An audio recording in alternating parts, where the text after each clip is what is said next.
Hello friends, welcome to my YouTube channel. This is Bhaskar here with an important topic, half-wave rectifier. In this video, I shall describe all the mathematical expressions about half-wave rectifier.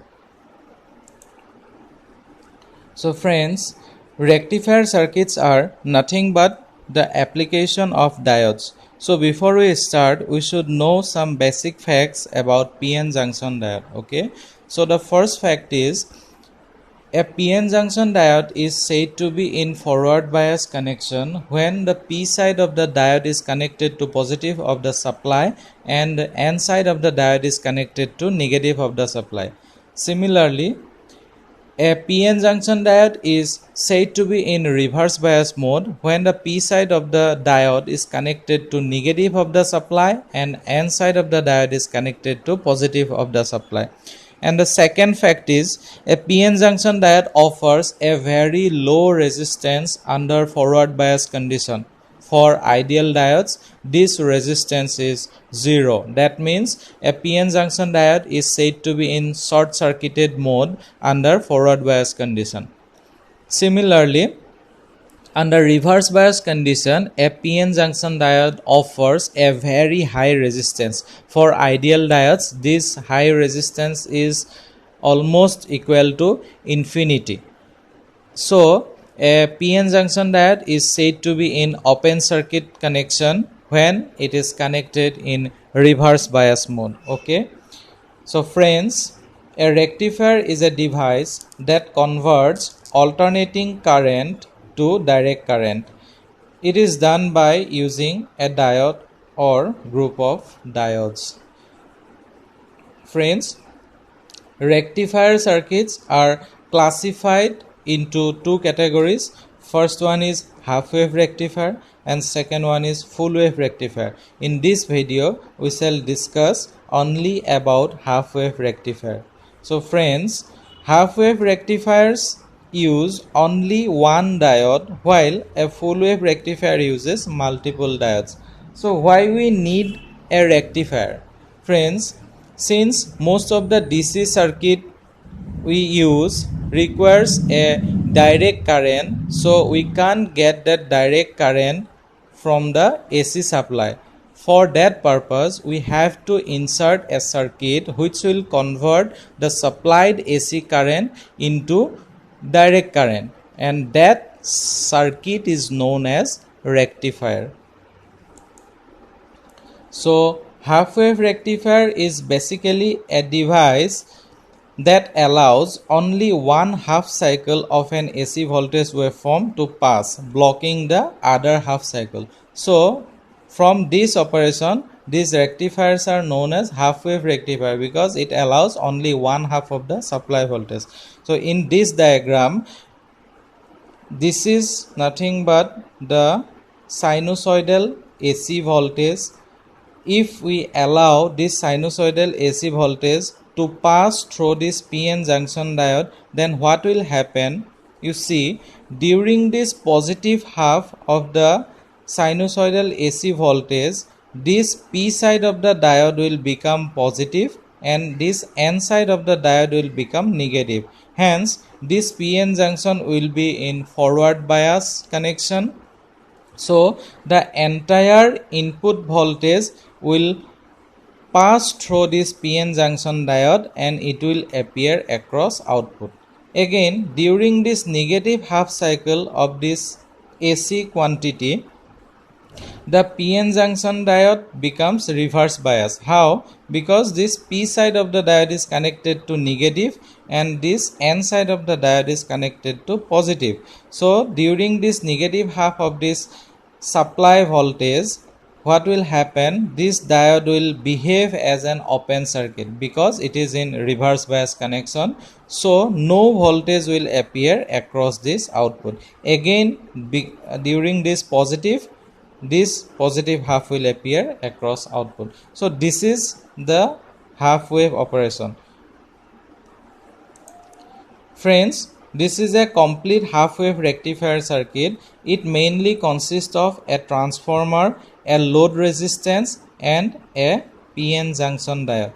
So when we apply alternating voltage at the input terminals of this transformer, a output will appear across these secondary windings of the transformer, and during this positive half of this applied voltage, this side of this secondary becomes positive and this side of this secondary winding becomes negative. So the P side of this diode is connected to positive and N side of this diode is connected to negative. Hence this diode will be in forward bias mode, so it will conduct. Hence a current will flow through this load resistance RL, and because of that current a voltage drop will be there across RL, and we have considered an ideal diode, so no voltage drop will take place across this diode. Hence the entire input voltage will appear across this output, as we can see in this output diagram. Okay, here only one half of input voltage or current appears in the output. Again, during the negative half, what will happen?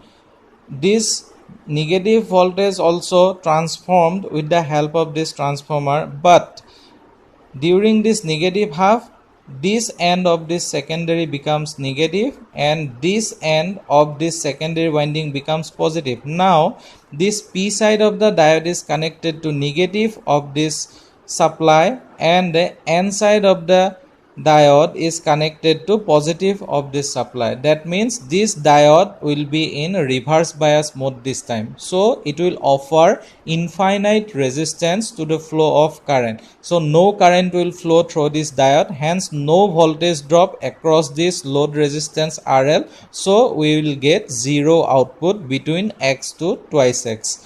So in this way this half wave rectifier works. Okay, now we shall discuss some important formulas of half wave rectifier. Here the first one is ripple factor. So what is ripple factor? Ripple factor is nothing but the unwanted AC component remaining when converting the AC voltage waveform into a DC waveform. That means in this converted DC waveform, some portion of AC will be there and that AC portion is known as ripple. So this is the mathematical expression for ripple, which is under root Vrms by Vdc whole square minus 1. And typically for an half wave rectifier, the value of ripple factor is 1.21. Next, efficiency of half wave rectifier. So what is efficiency? Efficiency is nothing but the ratio between output power to the input power. In rectifier circuit, the output is in DC form and the input is in AC form. So here the efficiency will be output power, that is in DC form, PDC, and input power which is in AC form, that is PAC.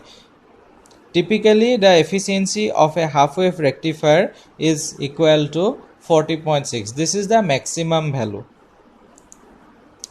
Now the RMS value of half wave rectifier. To get the RMS value of half wave rectifier, we have to calculate the average value, that is the DC value. Then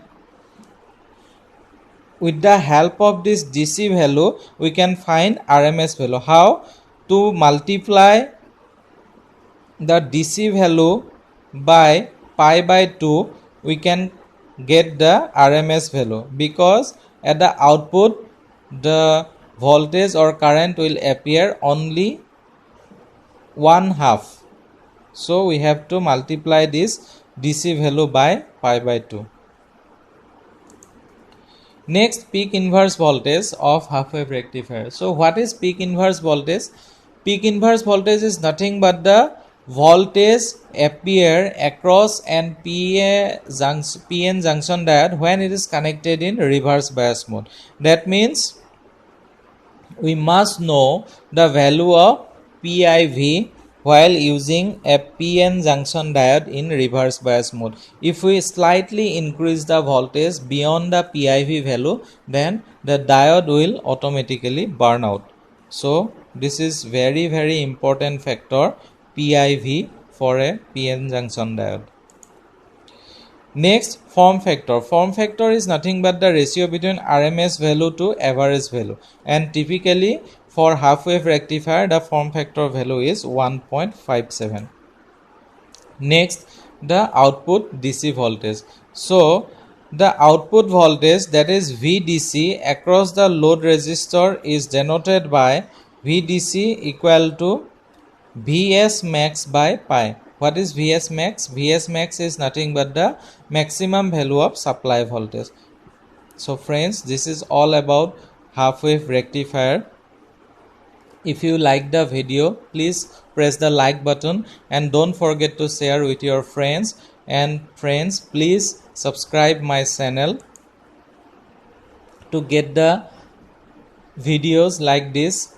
You can comment also in the comment box, and I am committed to you to bring such informative or important videos to you so that you can get the benefit of it. So thank you for watching. Please like, share and subscribe.